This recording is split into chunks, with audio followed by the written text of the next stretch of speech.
Hello नमस्कार दोस्तों। देखो, अभी हम एमपीटेट और सीटेट के लिए आपके ईवीएस को कवर कर रहे हैं। ईवीएस में हम टोटल आपके जितने भी चैप्टर हैं आपके 12 चैप्टरों को कवर करवा रहे हैं।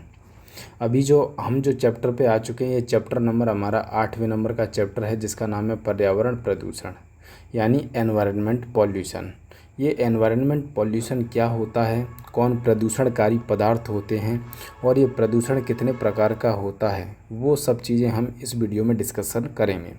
सारे के सारे प्रदूषण और भारतीय संविधान में जो कहाँ कहाँ पर्यावरण से संबंधित आपके प्रावधान किए गए हैं वो भी हम जानेंगे, और भारत सरकार ने कौन कौन से एक्ट लाई है इन प्रदूषण को रोकने के लिए वो भी हम जानेंगे। ठीक है, तो मैं अपने बारे में बता दूं, मेरा नाम है विक्रम। मैं आपको एमपीटेट और सीटेट की तैयारी करवा रहा हूं। आपके 30 में से 30 नंबर आपके पक्के हो जाएंगे। ठीक है, तो अब शुरू करते हैं, चलते हैं नेक्स्ट स्लाइड पे। तो देखिए, सबसे पहले हमको ये जानना है कि पर्यावरणीय प्रदूषण क्या होता है। देखो, आपके पास मान के चलो, चाहे नदी हो या झील हो, चाहे कुछ भी हो, एकदम स्वच्छ है। अगर आप उसमें कुछ पदार्थ डाल दोगे या कुछ कचरा डाल दोगे तो वो झील या नदी क्या हो जाएगी, प्रदूषित हो जाएगी। तो देखो, जो चीज़ आपने कचरा डाला उसको कहेंगे आपके प्रदूषक, और जो खराब हो गई जैसे नदी और तालाब, झील कुछ भी खराब हो गई तो उसको कहेंगे प्रदूषित हो गई है। ठीक है, तो अब आपको समझ में आया ये प्रदूषक क्या है और प्रदूषित चीज़ क्या है। और प्रदूषण का मतलब ये होता है कि कोई चीज़ पहले अच्छी थी लेकिन उसमें प्रदूषणकारी पदार्थ जाने के कारण वो आपके ख़राब हो गई, तो उसको कहेंगे पर्यावरणीय प्रदूषण। अब पर्यावरण के अंदर तो बहुत सारी चीज़ें आ जाती हैं, जैसे वायुमंडल को प्रदूषित कर दिया तो वायु प्रदूषण हो जाएगा। जल को प्रदूषित कर दिया, जल के जो स्रोत हैं जिनमें आपके झीलें हैं, तालाब हैं, इनको प्रदूषित कर दिया तो जल प्रदूषण हो जाएगा। मिट्टी को प्रदूषित कर दिया, जैसे मिट्टी में आपके जो फर्टिलाइज़र हैं, उर्वरक हैं, उनका ज़्यादा प्रयोग किया गया, या फिर आपके मिट्टी में कीटनाशकों का ज़्यादा प्रयोग किया गया तो मिट्टी ख़राब हो जाएगी, तो ये इसको कहेंगे मृदा प्रदूषण। ऐसे ही समुद्र में अगर मान के चलो कचरा फेंक रहे हैं हम, या फिर मान के चलो तेल का जहाज़ है और वो उसमें पलट जाता है, तो जीवों के लिए दिक्कत खड़ी हो जाएगी कि नहीं, समुद्री जीवों के लिए, तो इसको कहेंगे समुद्री प्रदूषण। ध्वनि प्रदूषण यानी हमारे कानों को वो ध्वनि जो अच्छी ना लगे, जिससे हमारे हमारे को चिड़चिड़ापन होता है, तो ऐसी चीज़ को कहेंगे हम ध्वनि प्रदूषण। तापीय प्रदूषण, जैसे उद्योगों से गरम गरम पानी छोड़ दिया जाता है नदी तालाबों में, तो उस जो नदी तालाब होता है उसका पानी गर्म हो जाता है, जिसके कारण वहाँ का भी आपके टेम्परेचर बढ़ जाता है, इसको कहेंगे तापीय प्रदूषण।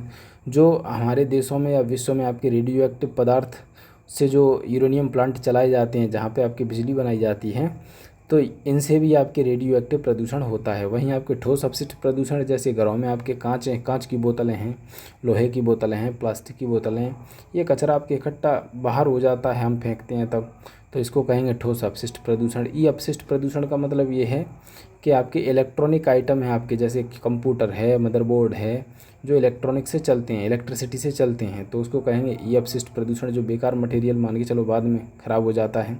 प्लास्टिक प्रदूषण, जिनमें आपके प्लास्टिक की चीज़ें आती हैं, जैसे पॉलीथीन हुई और प्लास्टिक की बोतलें हुई। ठीक है, तो इस स्लाइड में आपने जाना कि प्रदूषण क्या है, प्रदूषक क्या है और प्रदूषण के प्रकार क्या हैं। वहीं आपके नेक्स्ट देखते हैं वायु प्रदूषण।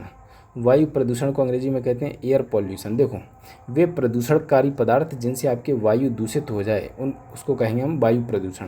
ठीक है, अब वायु प्रदूषण के लिए आपके जो जिम्मेदार पदार्थ हैं उनको देखते हैं। जैसे शीशा है, शीशा होता है, ये प्रदूषणकारी पदार्थ होता है। ये शीशा कहाँ से निकलता है, तो ये आपके उद्योग और वाहनों से उत्सर्जित होता है। शीशा क्या करता है कि वायुमंडलीय ऑक्सीजन से एक क्रिया कर लेता है और लेड ऑक्साइड आपके बना देता है। अब ये लेड ऑक्साइड बनने के कारण क्या होता है कि ये श्वसन क्रिया द्वारा हमारे शरीर के अंदर आ जाती है, और हमारे शरीर के अंदर आते ही हमारी किडनी को आपके ख़राब कर देती है। ठीक है, तो ये शीशा कहाँ से आया, पेट्रोल वाहनों से आएगा और आपके उद्योगों से आएगा। ठीक है, शीशा का जो रासायनिक सूत्र होता है वो होता है पीबी, तो ये भी आपको ध्यान रखना है। वहीं आके जो बेंजीन होता है, बेंजीन ये भी आपके वायु को प्रदूषित करता है। ये कहाँ से निकलेगा, तो ये आपके धुएं से निकलेगा। जैसे हम सिगरेट या बीड़ी वगैरह पीते हैं तो उस धुएं से निकलता है। ये तंबाकू से निकलेगा, चारकोल से निकलेगा और गैसोलीन से निकलेगा। गैसोलीन मतलब समझ रहे हो, जैसे जो पेट्रोल जो गाड़ियाँ होती हैं उसमें आपके इथेनॉल मिला देते हैं तो उसको हम गैसोलीन कहते हैं। ठीक है, तो गैसोलीन से निकलने वाला जो पदार्थ यानी धुआं निकलता है उसमें ये आपके होता है। और ये जो बेंजीन होता है ये कैंसर कारक पदार्थ होता है। इसकी अधिकता से हमारे शरीर में कौन सी बीमारी होती है, तो रक्त कैंसर की बीमारी हो जाती है। रक्त कैंसर को आपके क्या कहते हैं, आपके ल्यूकेमिया भी कहते हैं। ठीक है, तो ये भी ध्यान रखिए। अब बेंजीन का सूत्र क्या होता है आपको बता दें, तो आपके सी ऐसे 6 C आएंगे, ठीक है, ये एक दूसरे से जुड़े रहेंगे और आपके इनसे H जुड़ा रहेगा, यानी 6C, ऐसा कर लो C6H6, यानी 6 कार्बन से आपके 6 हाइड्रोजन जुड़े होते हैं। तो ये होता है बेंजीन का सूत्र। वहीं आपके जो कार्बन मोनोऑक्साइड होता है ये कहाँ से आया, तो कार्बन मोनोऑक्साइड आता है जीवाश्म होता है, इनका अपूर्ण दहन हो, जैसे तंबाकू हो, बीड़ी हो, सिगरेट है आदि के धुएं से इसका उत्सर्जन होता है। अब ये कार्बन मोनोऑक्साइड होती है ना, ये श्वसन के माध्यम से हमारे शरीर में पहुंच जाती है और शरीर में जो हीमोग्लोबिन होता है जो ऑक्सीजन को ले जाने का काम करता है, उस ऑक्सीजन से ये चिपक जाती है, और चिपक जाती है यानी उसके साथ आपके बॉडी में चली जाती है।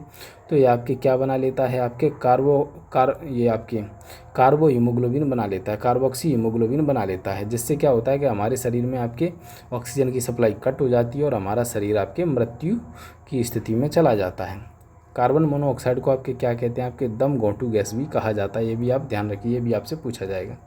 वहीं नेक्स्ट जो प्रदूषणकारी पदार्थ है वो है आपके सल्फर डाइऑक्साइड। ये कहाँ से आएगा, तो ये आएगा आपके कोयला आधारित ताप शक्ति ग्रहों से, खनिज तेल शोधनशालाओं से, जो रिफाइनरी वगैरह है वहाँ से, स्वचालित वाहनों से। स्वचालित वाहनों में आपके डीजल वाहनों से निकलता है, किन से, डीजल वाहनों से। और पेट्रोल वाहनों से क्या निकलेगा, सीसा निकलेगा। डीजल वाहनों से निकलेगा सल्फर निकलेगा। ज्वालामुखी से भी आपके ये निकलता है सल्फर डाइऑक्साइड। अगर वायु में अधिक हो जाए तो इससे आपके श्वास रोग हो सकते हैं, आपको आंखों में जलन हो सकती है, दमा की बीमारी हो सकती है, खांसी आदि रोग हो जाते हैं। और एक और चीज़ जान लो कि जो SO2 होता है ना, इसको हम क्रैकिंग गैस भी कहते हैं। क्रैकिंग गैस इसलिए कहते हैं कि अगर ये पत्थर के संपर्क में आती है तो पत्थर में आपके दरार पाड़ देती है, ठीक है। तो ये कुछ प्रदूषणकारी पदार्थ है, 1 2 3 4, इनसे आपको डेफिनेटली एग्जाम में प्रश्न मिलते हैं। अब वायु प्रदूषण के प्रमुख स्रोत कहाँ हैं, तो यानी कौन से स्रोत हैं जिनसे आपकी वायु प्रदूषित होती, तो देखो उद्योगों से धुआं निकलेगा, वाहनों से निकलेगा, निर्माण कार्य से जो धूल धक्कड़ उड़ेगा उससे भी आपकी वायु प्रदूषित होगी, कूड़ा जलाओगे तो उससे जो धुआं निकलेगा उससे भी होगा, डीजल जनरेटर चलाओगे तो उससे भी आपके प्रदूषणकारी पदार्थ निकलेंगे। वहीं आपके पराली जलाना, जैसे खेतों में आपके जो रहता नहीं है, जो जैसे फसल को काटने के बाद जो बच जाता है थोड़ा बहुत, तो उसको जला देते हैं, तो इससे भी आपके वायु प्रदूषित होती है। अब वायु प्रदूषण के दुष्प्रभाव क्या पड़ेंगे, तो देखो हमारी सांस के द्वारा आपके अंदर जाएगी तो हमारे फेफड़े खराब हो जाएंगे, हमारी आंखों में जलन हो सकती है, एलर्जी हो सकती है, हृदय रोग का खतरा हो जाएगा, कैंसर का जोखिम बढ़ जाता है, फसल एवं वनस्पति को हानि पहुंचती है, और फाइनली आपके ग्लोबल वार्मिंग और अम्ल वर्षा भी इससे होती है। वहीं आपके नेक्स्ट देखिए, जैसे वायु प्रदूषण पर नियंत्रण करने वाले भारत में कौन कौन से कानून आए हैं, तो देखो पहला एक्ट है आपके मोटर व्हीकल एक्ट 1988, इसको ध्यान रखिएगा। और भारत में जो भारत स्टेज आया था, BS6 का फुल फॉर्म क्या होता है, भारत स्टेज, और आपके V6 आया था, तो V6 को आपके कब से लागू कर दिया है, 2020 का। देखो BS6 से पहले चलता था BS4, तो BS4 में जो प्रदूषणकारी पदार्थ निकलते थे, जो आपके इंजन था ना उससे जो प्रदूषणकारी पदार्थ निकलते थे ना वो ज़्यादा मात्रा में निकलते थे। वहीं आपके जो BS6 के जो वाहन हैं जिनका जो इंजन है इतना रिफाइन है कि इससे जो प्रदूषणकारी पदार्थ है बहुत कम निकलते हैं। यानी BS4 में जहाँ 10 ppm पार्टिकल निकलते थे, वहीं आपके जो BS6 है इसमें आप नहीं, BS4 में आपके 50 ppm पार्टिकल निकलते थे, वहीं आपके BS6 में ओनली 10 ppm पार्टिकल निकलते हैं, ठीक है। तो इतना आपके फ़ायदा है। और जो इंजन है इसमें फ़िल्टर भी लगे होते हैं, तो आपके वायु को उतना ज़्यादा प्रदूषित नहीं करते हैं। वहीं आपके बढ़ते औद्योगिकरण एवं वायु प्रदूषण को ध्यान में रखते हुए भारत सरकार द्वारा आपके वायु प्रदूषण एक्ट भी आया था, कब, 1981 में, तो इसको भी ध्यान रखिएगा। और इस एक्ट में एक खास बात क्या है कि 1981 में आया था ये वायु प्रदूषण के लिए, लेकिन 1987 में इसमें ध्वनि प्रदूषण को भी ऐड कर दिया गया। यानी ध्वनि प्रदूषण के लिए भारत में आपके अलग से एक्ट नहीं है, उसको वायु प्रदूषण के अंदर ही समाहित कर दिया गया है। वहीं नेक्स्ट देखते हैं आपकी जल प्रदूषण। तो देखो जल प्रदूषण का मतलब ये है कि जैसे मान के चलो नदी, तालाब, झील वगैरह, इसमें अगर आप कचरा फैलाओगे या कचरा डालोगे उसमें, तो आपके वो प्रदूषित हो जाएगी। अब प्रमुख जल प्रदूषणकारी पदार्थ कौन से हैं, तो उनके बारे में हम जान लेते हैं, जिनसे कौन कौन सी बीमारी होती है जो आपसे एग्जाम में पूछी जाती है। जैसे पारा है, पारा का रासायनिक सूत्र होता है Hg, और इसकी अधिकता से बॉडी में कौन सा रोग हो जाता है, मिनी माता रोग हो जाता है, यानी हमारा तंत्र इससे प्रभावित होता है। वहीं जिंक अगर पानी में ज़्यादा है, तो जिंक अगर पानी में ज़्यादा होगा तो जिंक से आपके हमारे ह्यूमंस की किडनी खराब हो जाती है, ठीक है। जिंक का जो रासायनिक सूत्र होता है Zn होता है। वहीं कैडमियम अगर ज़्यादा निकला तो कैडमियम से कौन सा रोग हो जाता है, एटाई रोग हो जाता है, यानी हड्डियाँ हमारी दर्द करने लगती हैं। वहीं तांबा, कॉपर, इसका रासायनिक सूत्र होता है Cu, इसकी अधिकता से मानव शरीरों में आपके विल्सन रोग हो जाता है, जो कि आपके लीवर के लिए घातक होता है, यानी लीवर को नुकसान होता है इस रोग में। आर्सेनिक जो होता है, आर्सेनिक का रासायनिक सूत्र होता है AS। अगर इसकी अधिकता है तो एक रोग हो जाता है, कौन सा, ब्लैक फुट रोग, यानी आपके जो पैर हैं वो काले काले पड़ जाएंगे, ठीक है, त्वचा का कैंसर भी हो जाएगा, हड्डी मुड़ जाएंगी।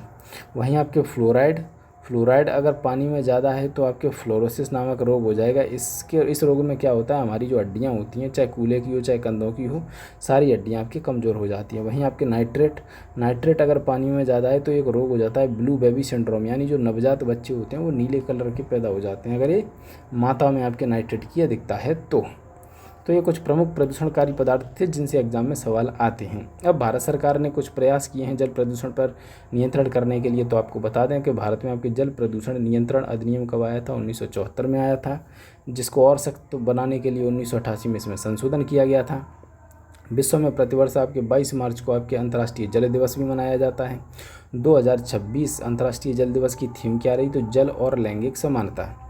वहीं आपके पता होना चाहिए कि पेयजल जो होता है, पानी को जीवाणु रहित बनाने के लिए आपके क्लोरीन गैस और ब्लीचिंग पाउडर का प्रयोग करते हैं। तो क्लोरीन गैस का या ब्लीचिंग पाउडर का, जितने भी ये पानी के प्लांट हैं जो आपके 20 रुपये की कैन बेचते हैं उसमें आपके क्लोरीन गैस का इस्तेमाल करते हैं। वहीं आपके सरकार भी ब्लीचिंग पाउडर की गोलियाँ देती है कुओं में, तालाबों में डालने के लिए।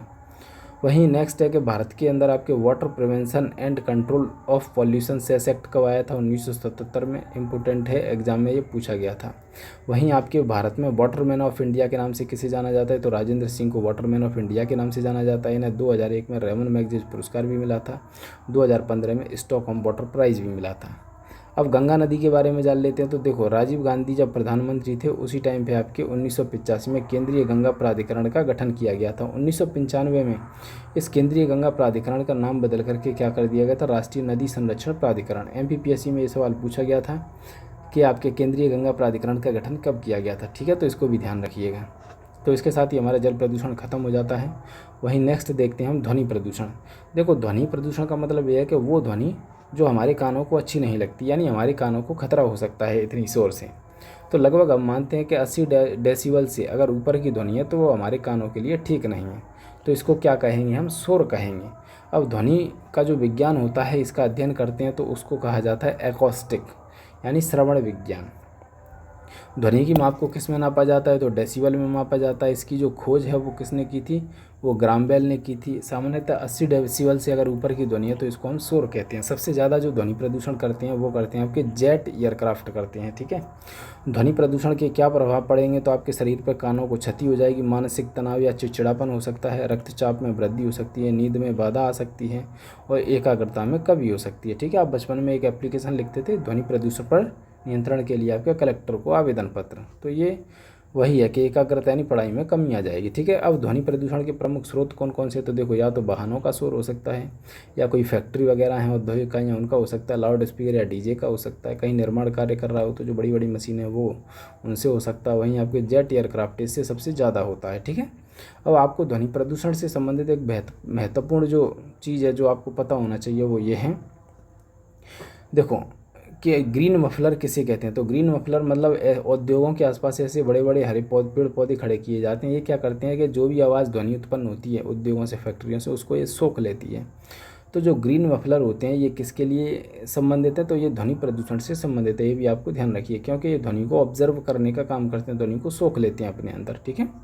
तो ग्रीन मफलर का संबंध किससे, ध्वनि प्रदूषण से। वहीं आपको मैंने बता ही दिया है कि जो वायु प्रदूषण अधिनियम 1981 था, इसी के अंदर 1987 में आपके ध्वनि प्रदूषण को ऐड कर दिया गया, ठीक है। अलग से ध्वनि प्रदूषण के लिए कोई कानून नहीं है।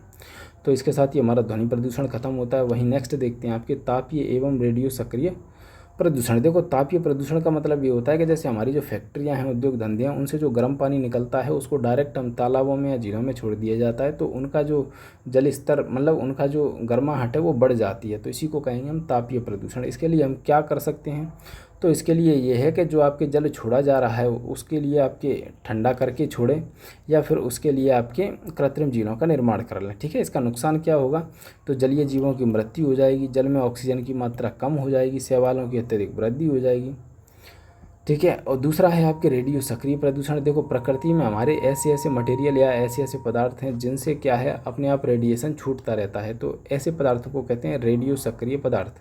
तो जब ये छूटते हैं कहीं आपके, तो इसको जो प्रदूषण होता है उसको कहेंगे रेडियो सक्रिय प्रदूषण। देखो शुरुआत में जो परमाणु ऊर्जा से हम एनर्जी बनाते थे तो उसको आपके गैर प्रदूषक माना जाता था, लेकिन कुछ घटनाएं ऐसी हुई जिनसे आपके पता चला कि ये तो भाई प्रदूषण बहुत ज़्यादा यानी रेडिएशन बहुत ज़्यादा छोड़ते हैं जो यूरेनियम वगैरह पदार्थ हैं। तो कुछ घटनाएं कौन सी हैं, तो देखो 1979 में हुई थी आपके 3 माइले आइलैंड जो कि पेंसिल्वेनिया राज्य में यूएसए में है। तो 3 माइले आइलैंड की घटना कब हुई थी, 1979 में। 1986 का आपके चेरनोबिल घटना जो कि आपके रूस में है। वहीं आपके 2011 की आपके फुकुशिमा घटना जो कि आपके जापान में। तो ये 3 घटनाओं से सीख ली देशों ने कि ये तो रेडियो एक्टिव प्रदूषण आपके बहुत खतरनाक है, तो इसीलिए इसके आपके निपटान के लिए आपके प्रयास किए जाने चाहिए। ठीक है, तो अब क्या करते हैं, जैसे ये प्लांट वगैरह लगाए जाते हैं तो थोड़ा सा दूर बनाए जाते हैं, और दूसरी चीज़ इनको आपके सेफ्टी और मजबूती पे ज़्यादा ध्यान दिया जाता है। ठीक है, तो इन तीनों को ध्यान रखिए। 1979 का आपके 3 माइले आइलैंड घटना, और 1986 का चेरनोबिल, और 2011 का फुकुशिमा, और 1984 का भारत के अंदर ही हुआ था यूनियन कार्बाइड फैक्ट्री जो कीटनाशक संयंत्र था आपके भोपाल में। 2-3 दिसंबर 1984 की बात है। एक गैस थी आपके मिथाइल आइसोसाइनेट, इस गैस का रिसाव हुआ था जो कि बहुत जहरीली थी, और इसका रासायनिक सूत्र था CH3NCO या CNO। इस गैस के रिसाव से भोपाल में आपके 4000 से अधिक लोग मारे गए थे। ठीक है, तो ये भी आपको पता होना चाहिए। वहीं आपके नेक्स्ट देखते हैं मृदा प्रदूषण एवं समुद्री प्रदूषण। देखो मृदा प्रदूषण कब होती है, जब उसमें आपके जैसे कीटनाशकों का प्रयोग करोगे, ज़्यादा उर्वरकों का प्रयोग करोगे तो मिट्टी खराब हो जाएगी।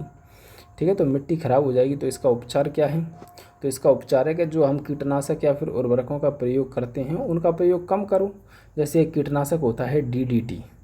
कौन सा कीटनाशक होता है, DDT। इस DDT का फुल फॉर्म आप ध्यान रखिए, डाइक्लोरो डाइफिनाइल ट्राइक्लोरोएथेन। तो इसका प्रयोग करते हैं हम कीटनाशक यानी कीटों को मारने के लिए। ठीक है, तो इसका प्रयोग कम करो ताकि मिट्टी की उर्वरकता बनी रहे।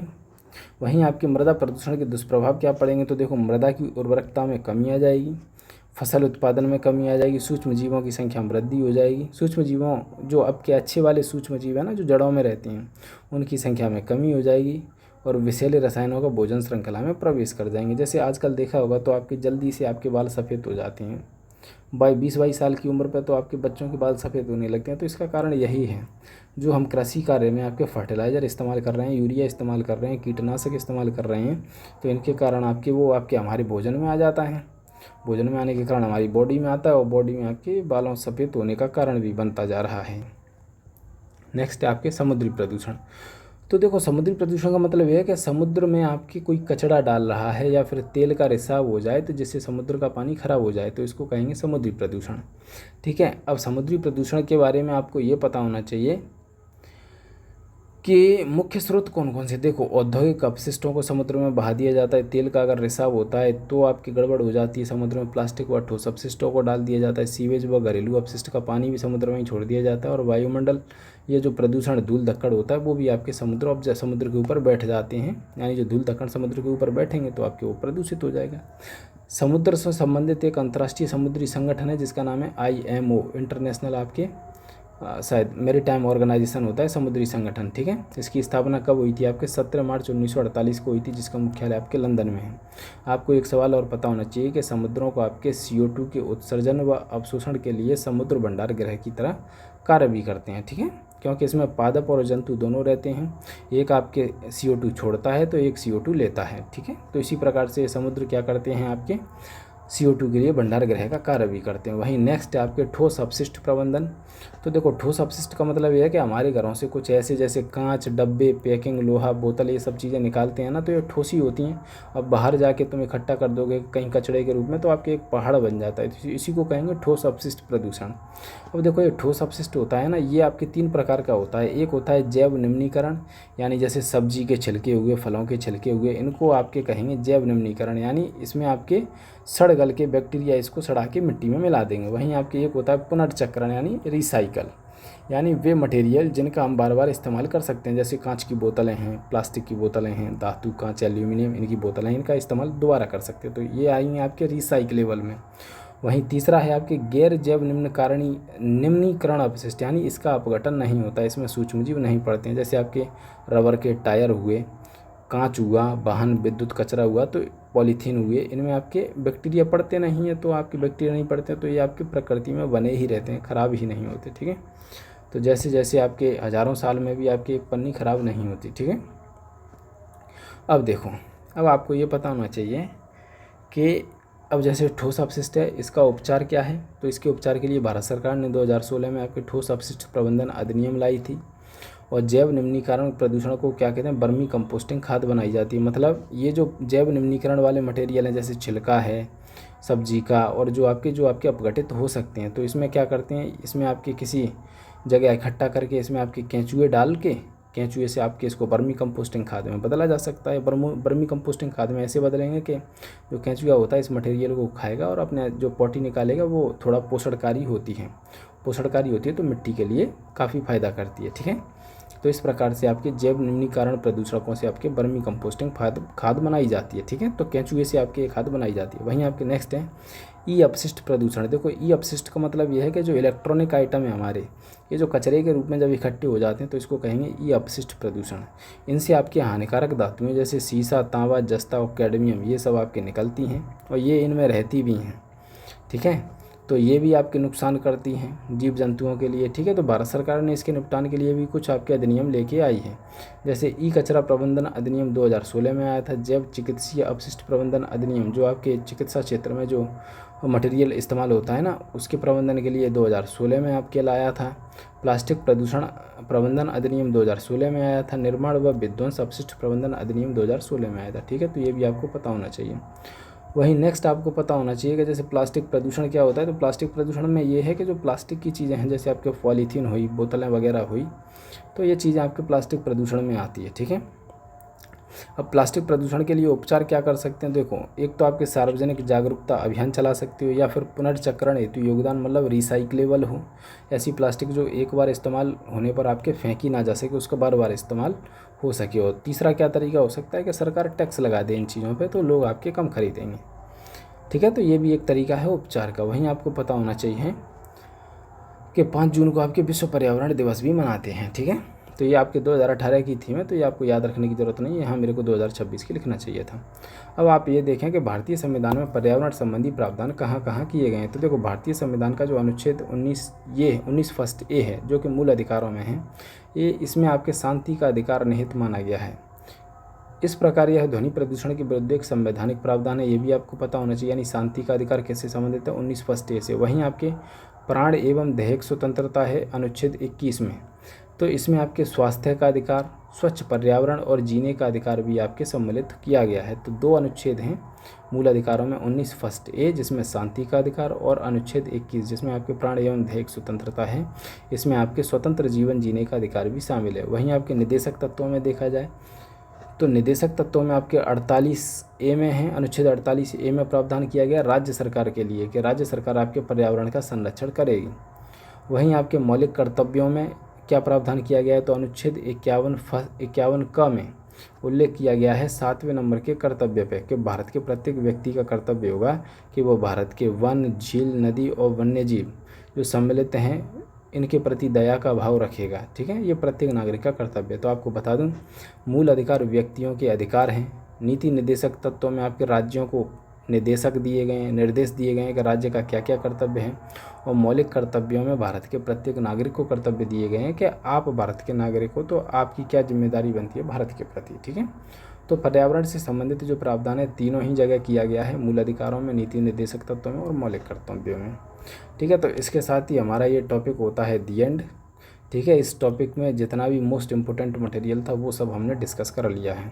अब आपसे मिलते हैं नेक्स्ट चैप्टर जिसका नाम सस्टेनेबल डेवलपमेंट यानी सतत विकास है, उस पर हम चर्चा करेंगे।